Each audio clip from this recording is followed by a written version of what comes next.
Hi, fifth graders. It's Mrs. Bandy. I hope you're doing well and you had a great weekend. This weekend, I watched Trolls World Tour. I did some cooking. I made some chili. I also tried to get outside because it was sunny. So I tried to get outside in my backyard and play some baseball with my son. I hope you're remembering to wash your hands. But today for math, we're going to be talking about volume. So you're going to need a couple of things in order to get started with the lesson. You're going to need a pencil and you're going to need a sheet of paper. So if you don't have those things, take a minute, pause the video, go run and get them.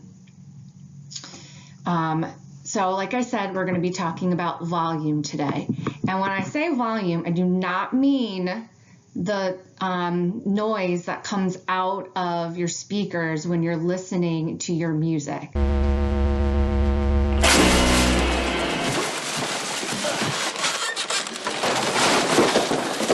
We're talking about something different.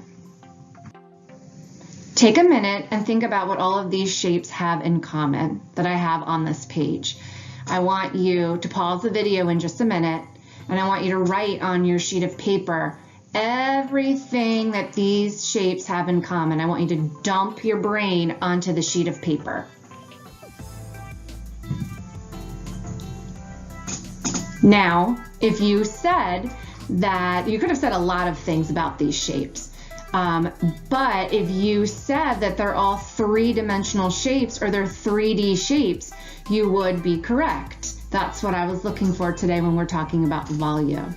Now, I want you to take a minute, think in your head, what makes all of these shapes three-dimensional or 3D? I'm looking for 3 words that would make these shapes three-dimensional.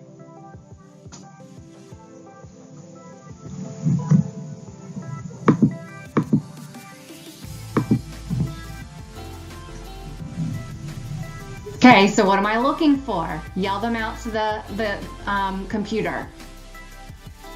Yes, right. They have height, they have width, and they have length. And that's what makes them three-dimensional shapes. They have 3 dimensions: height, width, and length.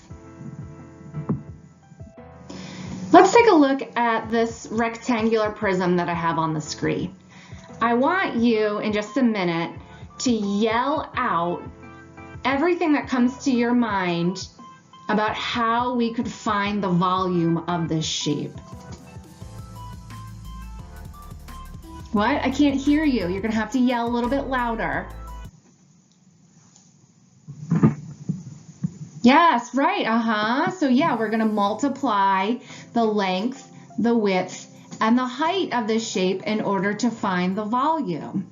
So the length, what would be the length of this rectangular prism? It would be 10 centimeters. So then what would be the width of this rectangular prism? Yep, you're right. 3 centimeters would be the width. And then what would be the height? Yep, 5 centimeters. So we would multiply all of them together. So we would multiply 10 times 3 times 5.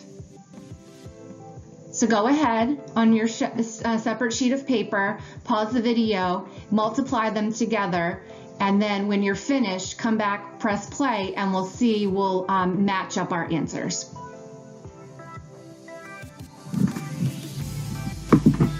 So if you got 150 cubic centimeters as your answer, you would be correct. Nice work. All right, let's try another. Okay, let's find the volume of this rectangular prism. Remember, when you're finding the volume of a three-dimensional shape, you're going to use the formula length times width times height. So I want you on your sheet of paper to write down the length, and then the width, and then the height. Now, when I do that, and you should have this,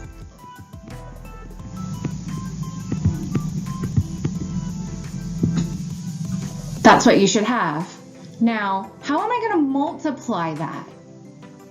First, I'm going to multiply 14 times 4, which gives me what? I'll give you a minute to solve that.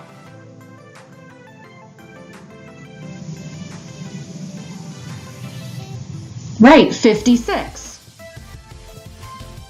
Now what am I going to do with that 56? I'm going to multiply it by 8. So I'll give you a minute to solve that on your paper.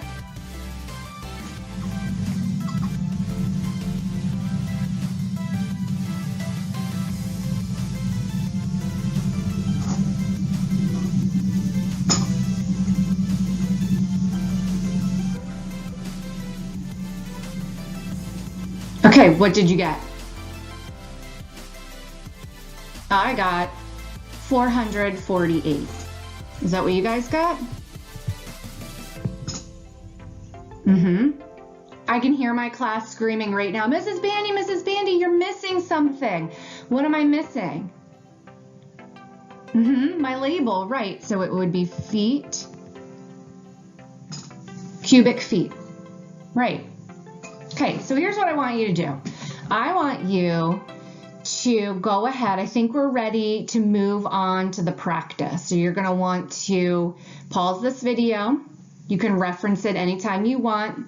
You can play it back if you need some more help. You can also feel free to reach out to one of your teachers and they can answer any questions that you might have. But go ahead and move on to the practice. Good luck. Happy mathing.